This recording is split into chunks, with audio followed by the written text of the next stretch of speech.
So I've been busy over the last few weeks. I've been to Italy, did a lovely trip round there, and now I'm back.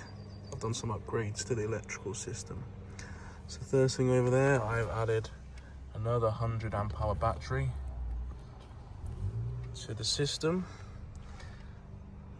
and a new Renogy 50 amp DC to DC charger with solar input, which also comes with the Renogy One system, so I can monitor all my inputs from solar charging and everything.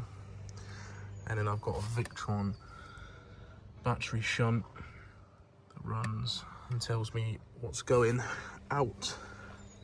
Now, the issue I had while I was away was we'd drained one of the batteries down, because obviously I only had one before.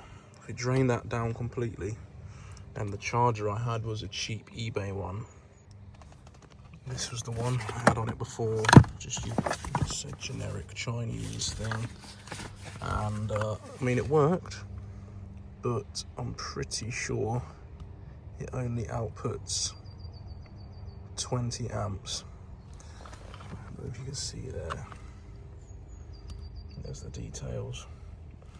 I believe it only puts out 20 amps, which is not very useful when you need to charge a battery to full and you don't drive much, because that was the other issue. We weren't driving a lot, therefore it didn't have enough time to charge. So initially this would need 5 hours to charge that battery to full, which we didn't have every day. So that's why I've doubled the capacity.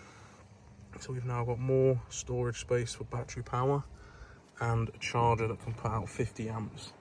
So it will charge them batteries in 4 hours to full.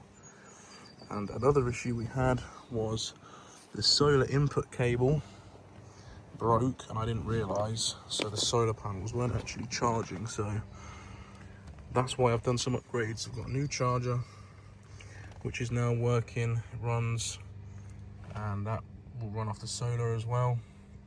And I have a monitoring system so I can actually see what the batteries are doing, and then obviously the Victron tells me on my app what's going out. I can see what's going in, what's going out, and what everything's doing.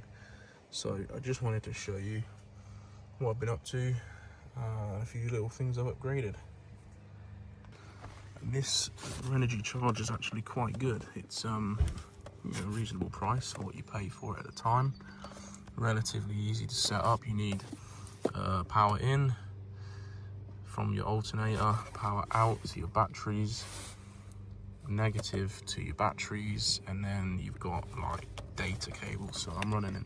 You can run this Renogy One wirelessly to this, but you can also run it via Cat 6. So I've got a Cat 6 cable there running into that, so it's always got up-to-date data.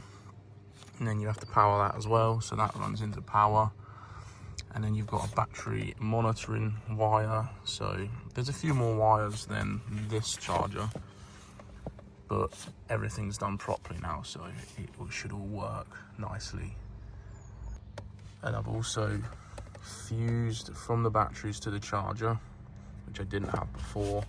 And I've also ran this new cable here to the alternator. It used to be this, which I believe is 8 gauge, and I've now ran a 4 gauge cable so it can pull more power a bit more safely. Other than that, the system worked great. The inverter worked, ran the hair straighteners fine, toothbrush chargers fine. It was just the fact that we couldn't put enough power back in. So yeah, I'll link them in the description, the system I bought, and we'll get testing this system out soon.